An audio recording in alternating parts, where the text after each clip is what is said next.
코로나 확진 판정이 나온 해양수산부 공무원과 접촉한 가족과 식당 종업원들이 음성 판정을 받았습니다. 신천지 창립 기념일에 맞춰서 도내 신천지 시설에 대한 일제 점검이 이루어졌습니다. 2010년 군산 선유도에 설치한 하수 처리 시설이 가동되지 않고 있습니다. 바닷물이 유입되면서 오폐수를 분해하는 미생물이 살아남지 못해서 재구실을 못하고 있습니다.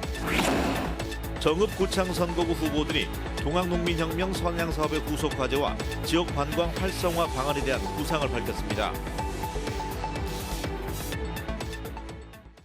편안한 시간 보내고 계십니까? JTBC 8시 뉴스입니다. 코로나19 확진 판정을 받은 해양수산부 공무원과 접촉한 가족들과 식당 종업원들이 모두 음성 판정을 받았습니다. 이 해당 식당들은 오늘 영업을 하지 않았습니다. 신천지 시설에 대한 일제 점검도 이루어졌습니다. 정윤성 기자입니다. 지난 7일 해양수산부 공무원이 가족과 함께 다녀간 전주의 한 음식점입니다. 코로나 확진자가 다녀가 살균 소독 관계로 영업을 하지 않는다는 안내문이 붙어 있습니다. 이 공무원이 다녀간 완주의 이 음식점도 오늘 문을 닫았습니다. 완주군이 만일의 경우를 대비해 종업원 21명에 대해 실시한 조사에서 음성이 나왔습니다. 이 공무원 확진자의 자녀와 부인도 모두 음성 판정을 받았습니다. 전라북도는 두 음식점과 전주에 있는 공무원의 처갓집 아파트의 CCTV 확인 결과 접촉자로 분류할 수 있는 사람은 장인, 장모 2명뿐이라고 밝혔습니다. 접촉이라고 할 수 있는 그런 정도 사회적 거리 이내로 들어오셨던 분들이 전부 다 마스크를 다 착용을 하고 계셨고, 손동작이라든지 저희가 확인할 수 있는 내용으로 봤을 때는 접촉이라고 표현할 만한 내용들이 없었기 때문에 공무원들이 전주에 있는 신천지 관련 시설을 둘러보고 있습니다. 전라북도와 각 시군은 오늘 신천지의 창립 기념일에 예배나 모임이 열릴 것에 대비해 전체 91개 시설을 점검했습니다. 전라북도는 어제 중앙재난안전대책본부에서 의사와 간호사 등 의료인 68명을 포함해 복지시설과 유치원 등에서 근무하는 신천지 교인 175명의 명단을 통보받았습니다.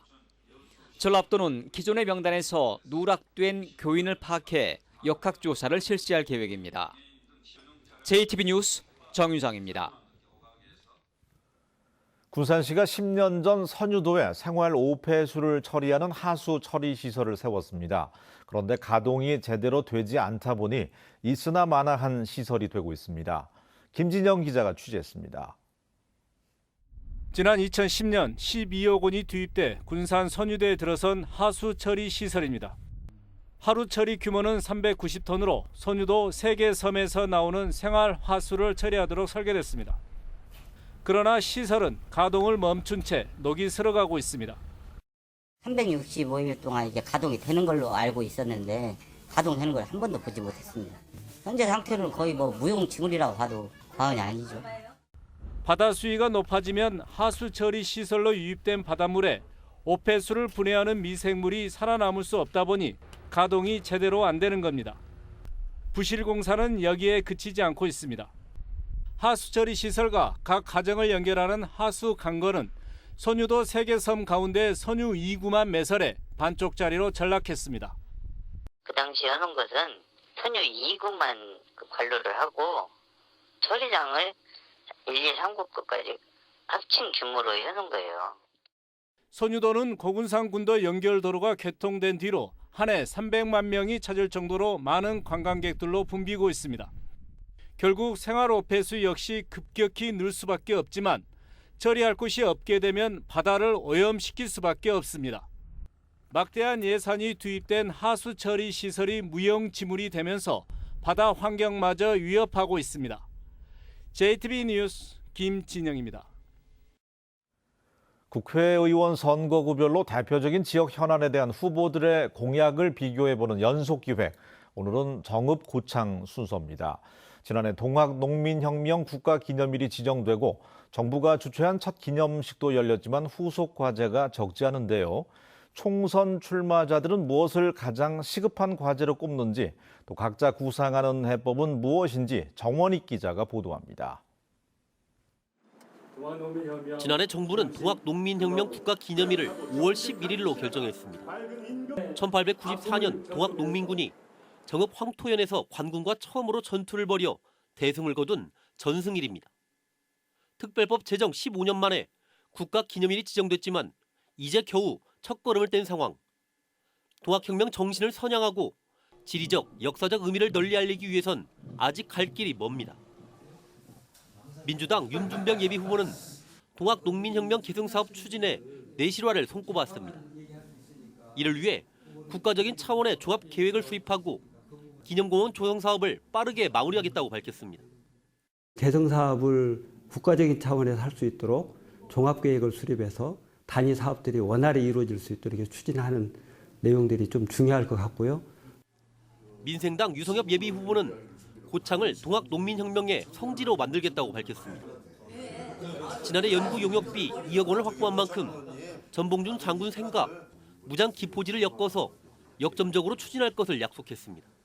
작년도에 그 관련 연구 용역비 2억 원을 확보해서 이제 그걸로 이제 용역을 통해서 기본 설계도 해서 반영을 해서 고창을 우리나라 동학농민혁명의 성지로.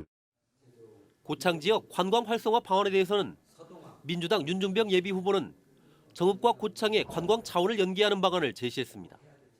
고창에 오시면 정읍도 함께 보고 자고 체험할 수 있는 이런 패키지로서의 관광 문화권 또 관광권 이런 걸 만들어 보는 것이 의미가 있다. 민생당 유성엽 예비후보는 부안군과 중앙부처를 설득해 이끌어온 부창대교 건설을 통해 관광 활성화를 이루겠다고 말했습니다. 금년도에 예비 타당성 조사에 들어갑니다.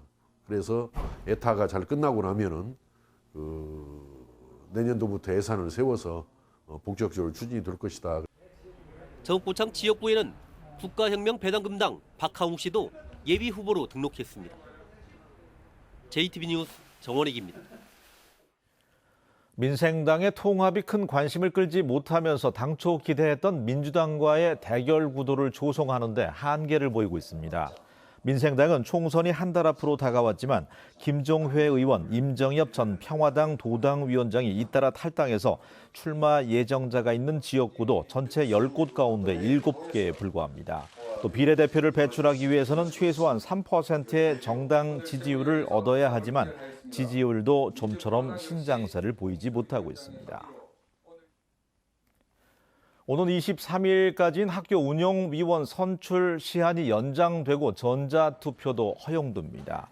전북교육청은 개학 연기에 따라서 학사 일정이 늦어진 만큼 초중고등학교의 운영위원 선출 시한을 다음 달 11일까지 3주 늦췄습니다. 또한 학부모위원은 학부모들이 한자리에 모여서 뽑는 방식 대신 우편이나 전자투표 선출도 허용키로 했습니다. 전북교육청이 저소득층 학생을 대상으로 한 방과 후 자유수강권 지원을 확대합니다. 전북교육청은 학생 1인당 최고 지원 한도를 80만 원까지 높이고 국가보훈 대상자 자녀를 1순위 지원 대상에 포함시켰습니다. 또한 방과 후 수업을 무료로 운영하는 학교의 학생도 다른 학교와 공공기관 등이 운영하는 수업을 듣는 경우 자유수강권을 주기로 했습니다. 코로나19 예방의 사각지대를 해소하기 위해서 전라북도가 도내에 거주하는 외국인을 대상으로 코로나19 예방과 검진 방법을 적극 알리고 있습니다. 전라북도는 불법 체류 외국인이라 하더라도 코로나19 감염증이 의심돼서 검진을 받는 경우 신상 정보를 통보하지 않아도 되는 면제 제도를 적극 홍보하고 감염 예방 수칙과 대구 경북 지역 방문 자제 등을 담은 홍보물을 13개 나라 언어로 번역해서 제공하기로 했습니다. 도내에 거주하는 외국인 노동자는 1,800여 명이지만 불법 체류 외국인은 정확한 숫자가 파악되지 않고 있습니다. 사만금의 미래와 가치를 상징하는 대표 이미지가 개발됩니다. 사만금 개발청은 사만금에 대한 국민들의 인식이 대규모 간척 사업에 머물러 있다며 새로운 문명을 여는 도시라는 비전에 걸맞게 대표 이미지를 개발해서 사만금의 위상을 높이겠다고 밝혔습니다. 전통 한지 생산 시설이 밀집해서 한지골로도 불렸던 전주 흑석골에 전통 한지 생산과 체험 시설이 들어섭니다.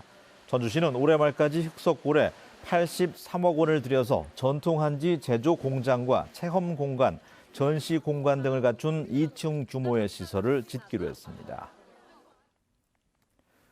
군산 지역에서 생산된 농산물의 소비를 촉진할 군산 먹거리 통합지원센터가 설립됩니다. 군산시는 지난해 타당성 용역 조사와 운영 조례를 제정한 데 이어서 생산자와 소비자, 유통업체 등이 참여한 가운데 총회를 갖고 오는 5월에 설립 등기를 마치고 운영에 들어가기로 했습니다. 날씨입니다. 내일은 흐리다가 내륙과 서해안에 5mm 미만의 비가 내릴 것으로 보입니다. 내일 아침 기온은 영하 1도에서 영상 2도, 낮 기온은 6도에서 10도로 평년보다 4도가량이 낮겠습니다.